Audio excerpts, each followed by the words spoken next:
Okay, now you're live. So, Hey. All right. So let's see if I can click this. Click that button. That yeah. There we go.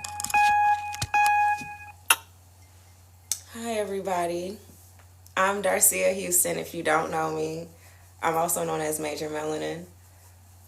This is Promise. you're not gonna let me introduce my own. Introduce yourself. My name is.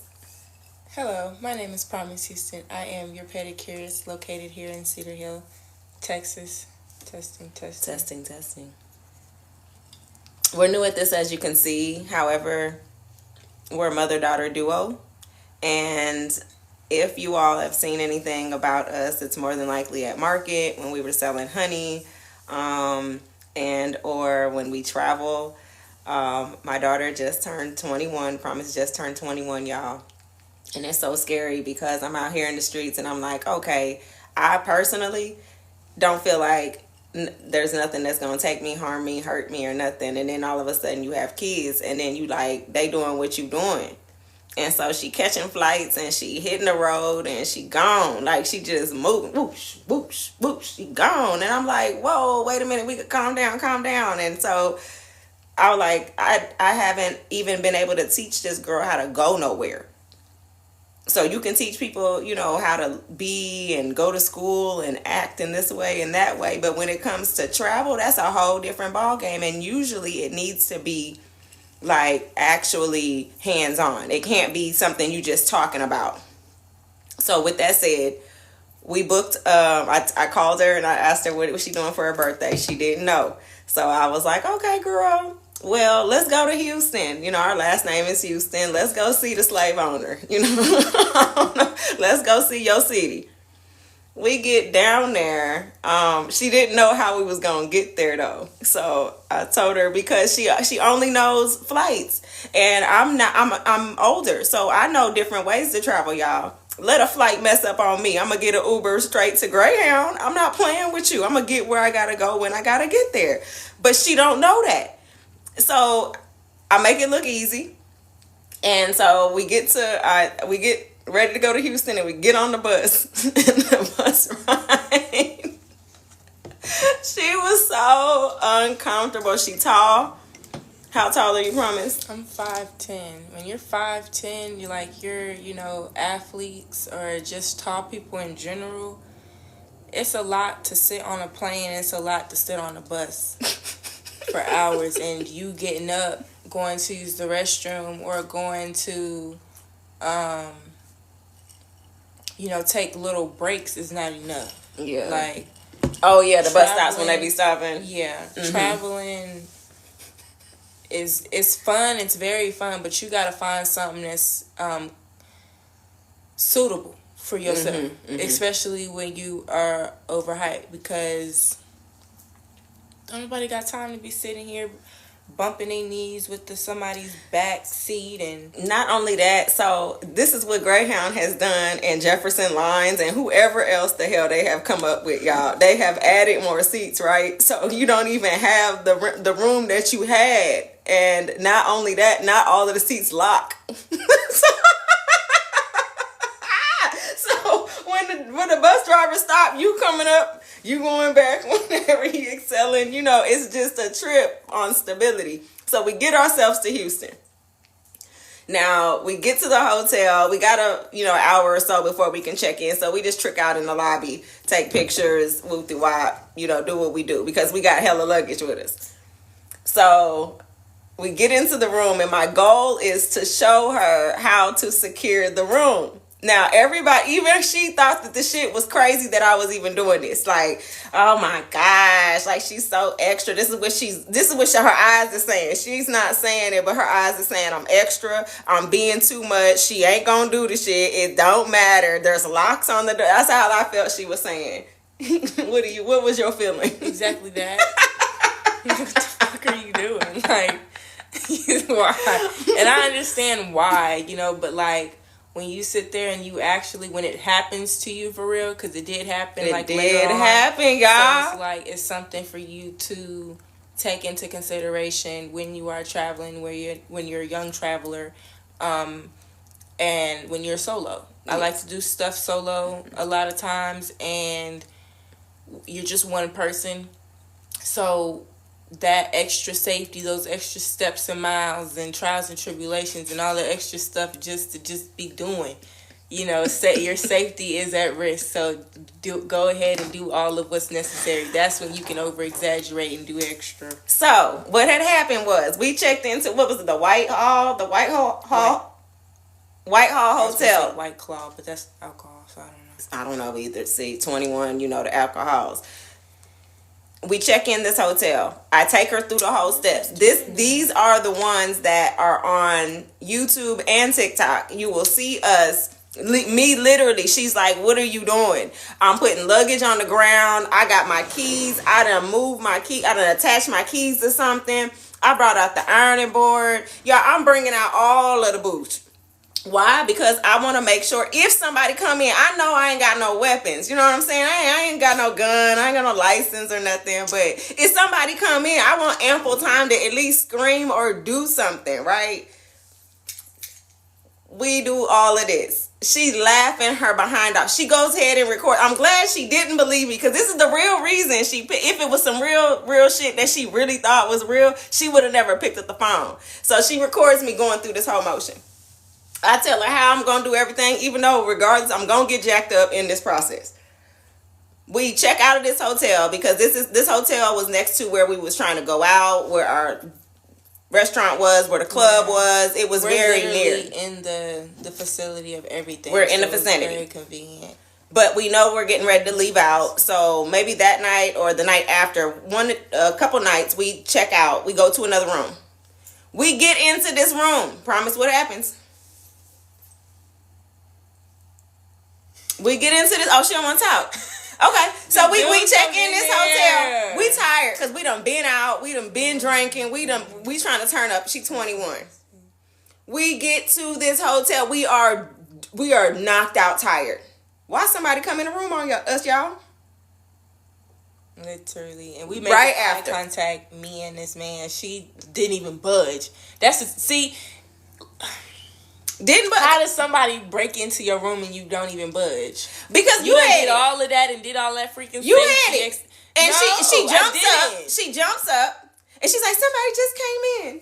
And I'm like, and still didn't do nothing. Just turned over and was like, oh. And what did I do? I turned over and started recording. That's the second video that you'll see. Horrible. I turned over and start recording. I start recording her going through the process, because now somebody done came in the room. So now she ready to have a noise trap. She was like, somebody just came in here. Cause somebody did. But I'm just trying to say, these children do not believe like what we saying when we saying it, because we're being extra, I guess, at times. Yeah, I had to take them off because it was buzzing. Yeah, it is. Yeah, I was trying to do the mic, so I hope y'all can still hear. Yes, they should be able to still hear us. It's not working. It's static. Yeah, so let's take them off, because that's just our. Yeah. So. But ultimately, I'm really enjoying y'all parenting past 20. The adulting parenting is so cool, because it's so confusing. Why is it confusing? Because don't you have a life of your own? Ooh. Literally, like, you guys, let me tell y'all something. Growing up for real, like having friends, and it's like looking from like the outside into another family. People's parents out here literally, like, they stop doing certain stuff. And it's like, I get it, because why? We're grown now. And you done did all, there's still more you could do. But you done did all you needed to do. You grown, and it's time for, it's like, like the birds. I feel like short. They push them off. I don't know why. You're pushing them off of the tree. And they just have to, like, it's too much. And they just gotta do extra stuff. So, yeah, I just feel like once you hit a certain age, your parents are supposed to stop doing certain things, because that's what I seen other people's parents doing. This woman here would piss me off because she's still doing.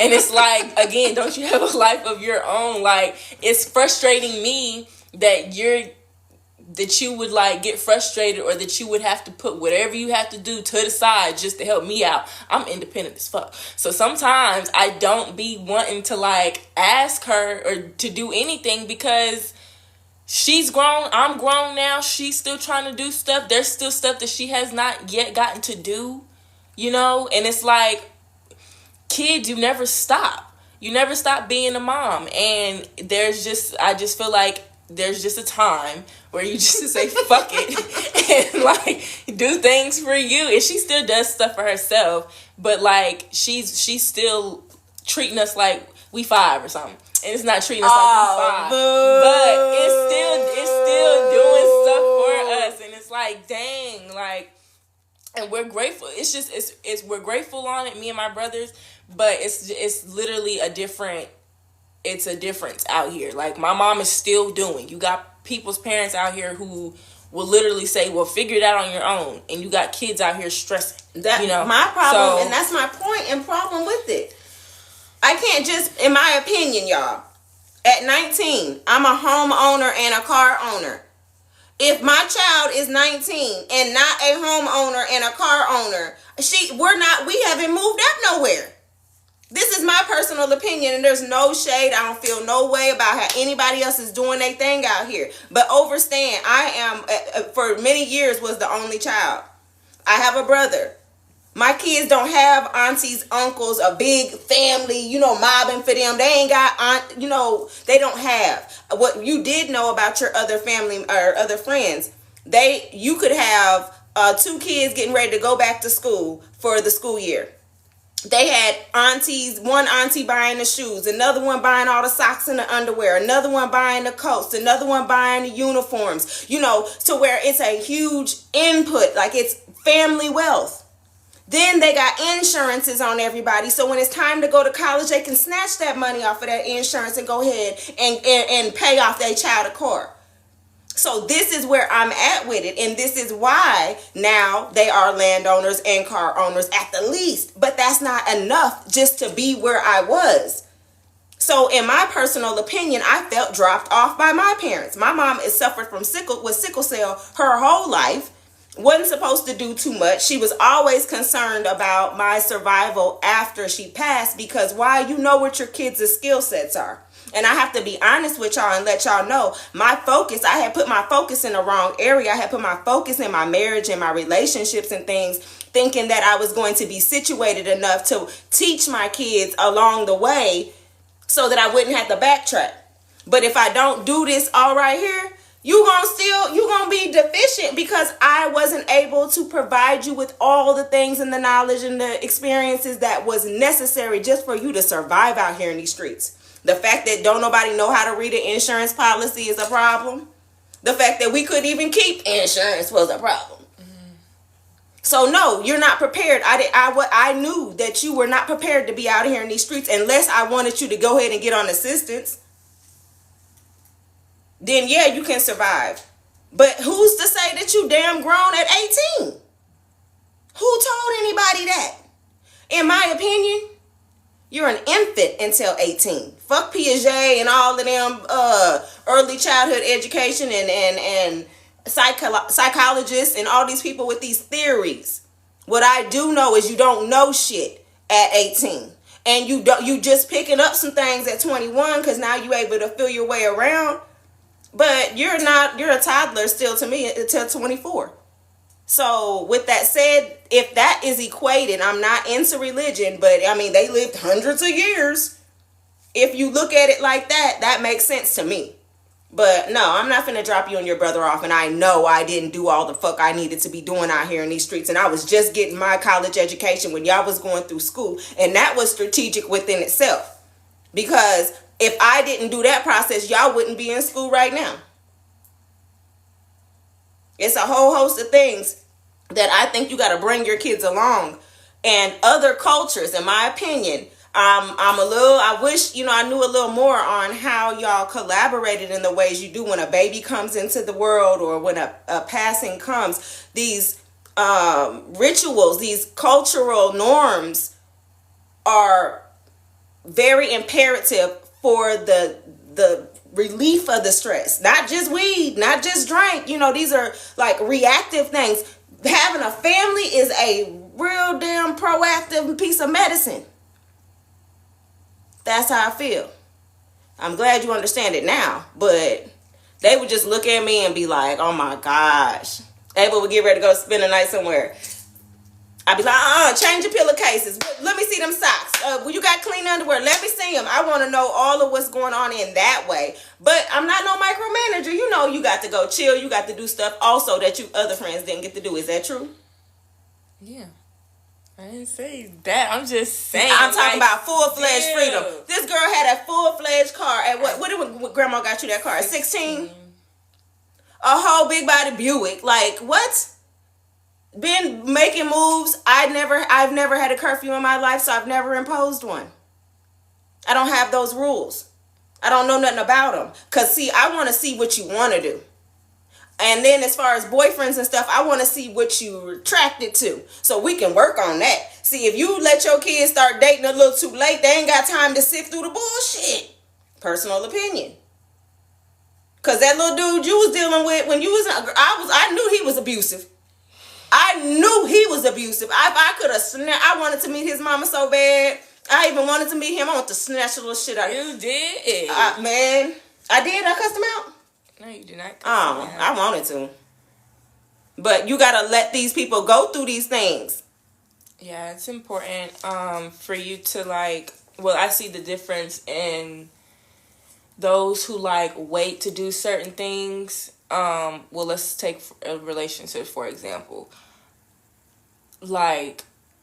Now that I was given that freedom to do certain things and go out and mingle with, whoever really I wanted to, that gave you that taught you a lot of things in ways that, your mom or your dad may not, because you can't get in a relationship with your mom or, you can't get in a relationship with your dad, for real, like that. But it's certain things that you have to see on your own.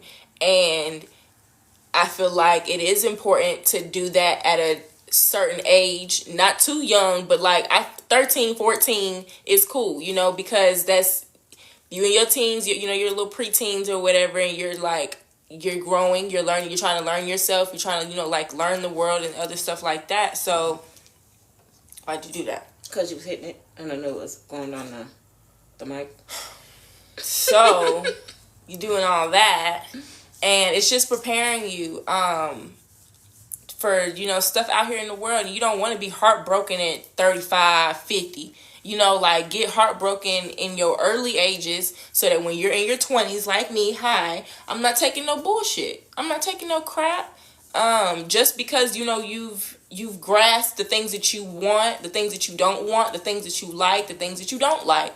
It's important to know yourself. It's important to get out here and mingle with people so that you also know for next time that person may not be the same person, but it may have the same person, same personality, the way that they talk, the way that they think, maybe, and you may want to continue that, or you may want to discontinue that as far as bringing people into your circle.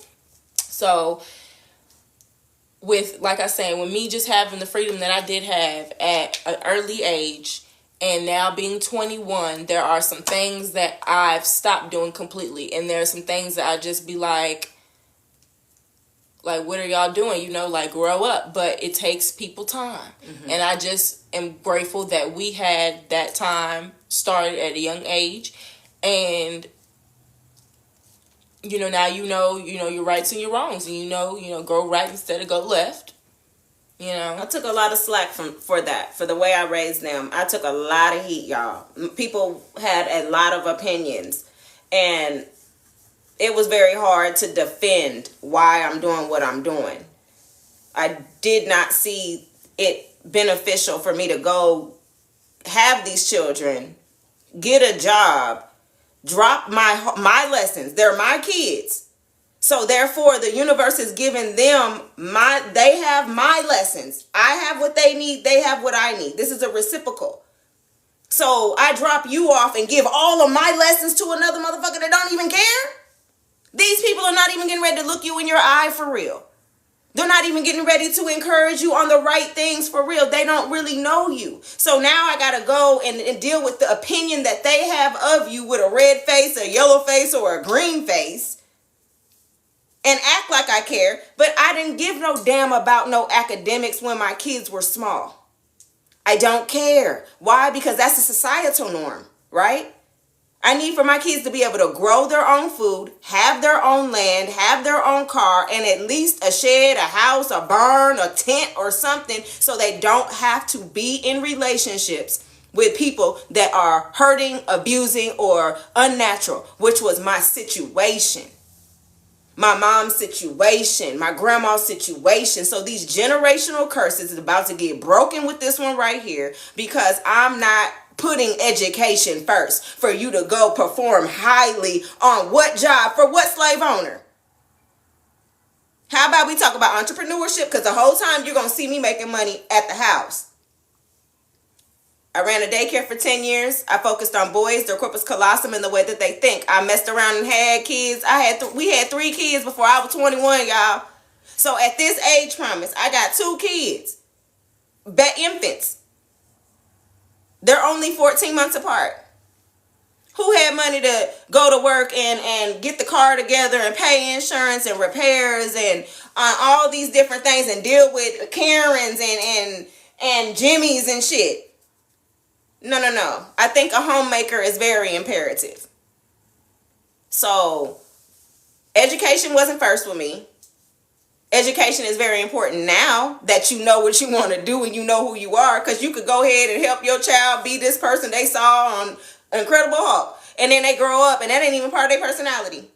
I don't know how many people, they want to be empathetic, like they want to be soft, divine feminine energy women and all this, and they want to work in the health field, but they nasty. They got this they so mad all the time. They just always ready to snap or got something to say, and they work in the hospital. You meet them all the time. They're to heal your ass, but they so mad.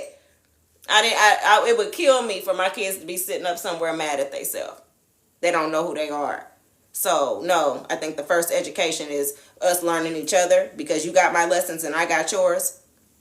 I don't think you're grown until when you're 18 or 21 or 24. I think you're actually grown in your 30s.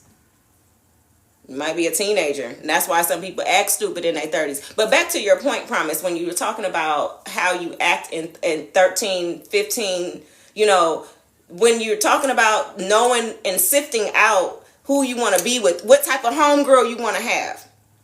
Like, these were the messiest females ever. If your kids are not paying attention to the type of person that triggers them, and you're not drawing that out of them.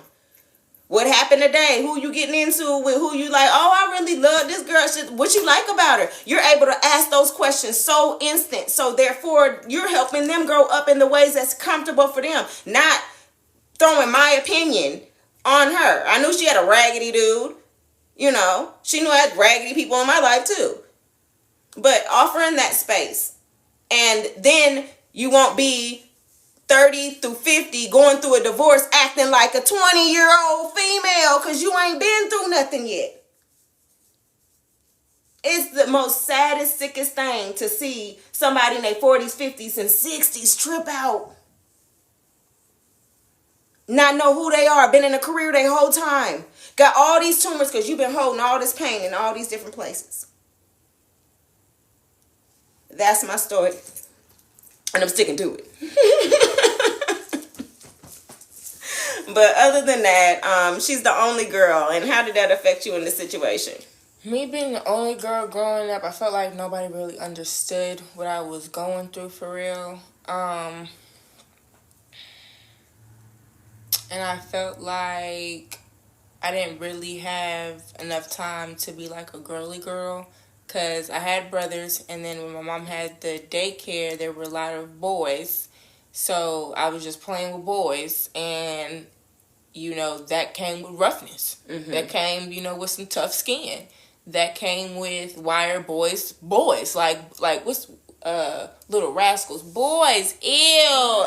And that's how I feel now, because it's just like I've dealt with them for so freaking long now. But Yeah, being the only girl, and then like just having my mom and knowing her background to where she didn't have no siblings until, you know, later on she found out she had a brother. But growing up, me and my mom were like sisters. Mm-hmm. She was my mom, yeah, but like she would come to me and tell me stuff, and it's just like, girl, I'm a kid. What do you want me to do? But she would vent to me and talk to me as if I was her sister.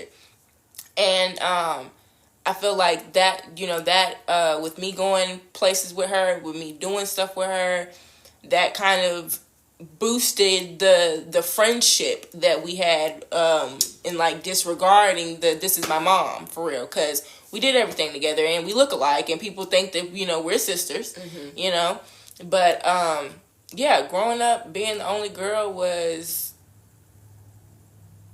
very interesting. Like, you just felt like you didn't have a voice. And even when, like, you did approach things and they could be fixed, it was always, like, a temporary fix. You know, like, mm-hmm. that feeling that mm-hmm. you were feeling before, it was always coming back. And mm-hmm. it's like, okay, nobody's hearing me. Mm-hmm. So, but yeah, you get older and, like, you have conversations with your parents and you see they'll remember you. They'll even remember, and it's like, okay, dang, you didn't even think they was gonna remember. But they'll sit here and tell you why they did what they did, or they'll sit here and tell you their thoughts, and you know, you continue on that. But yeah, that was it. It's been rough in the battlefield, but you know, we're making it. Yeah, we're making it. And I did, and that was another thing that in the next life I hope to change, because she was the only person that really, really understood and witnessed my situations. So that was, I loved her for wanting to always make sure I was good. And then that's what led to me, you know, releasing or to letting her know. Because I always hated being in the dark when I knew my mom was going through something that wasn't dealing with sickle cell. And her being very basic.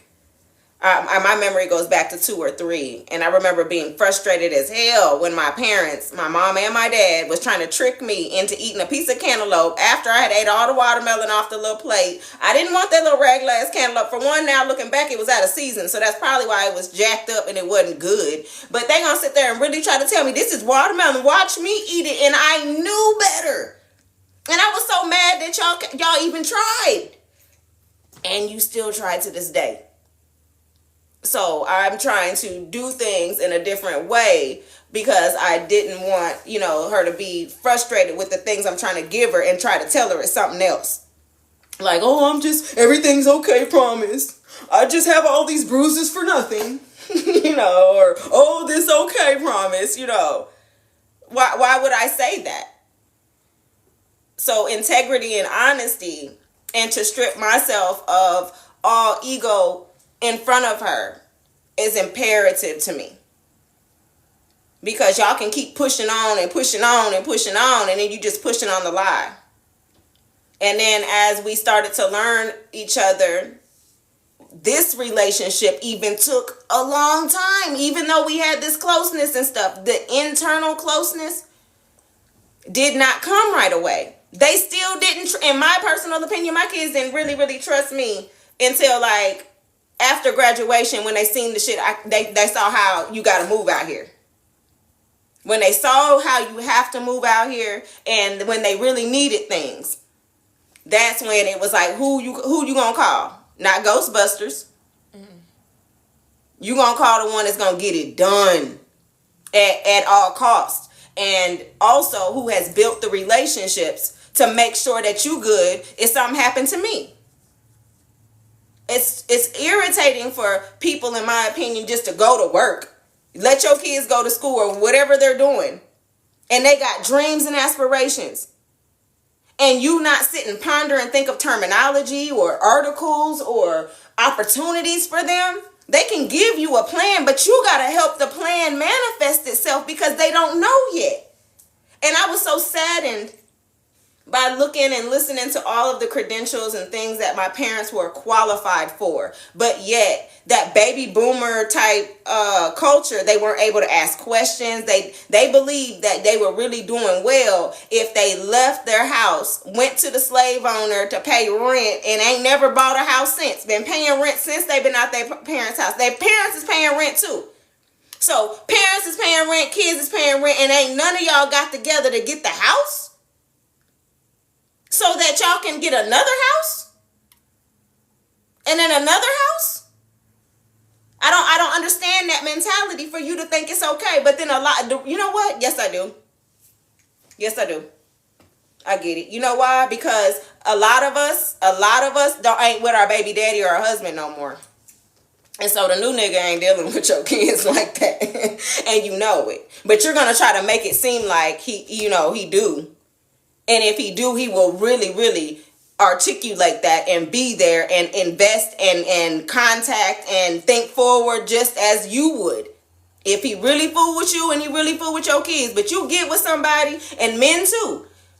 Because I've been a stepchild since 2 or 3. So I've had stepmoms and stepdads. And I will tell you, yeah, you want your kids to hurry up and get out because they're reminding you of the other person. And it's really, really difficult.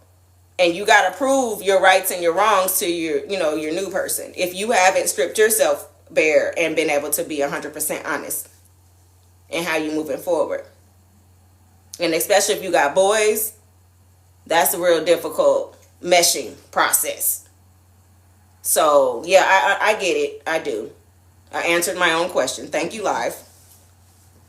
But other than that, we thank you so much for welcoming us, taking us in. We hope that our conversation was beneficial to any of you all out there. Please let us know. What do you got to say for us? Well, I was saying we had some comments. Oh, we do. We do have comments. I'm not good at that. I don't know.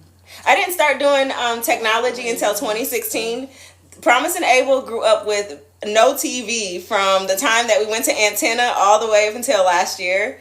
So technology is something really new for me. And if you don't know, I'm a farmer. I'm also an insurance adjuster. So I farm on the off season, adjust on the other season. And now I can invest in myself for their greater good. I'm getting myself prepared for my grandbabies.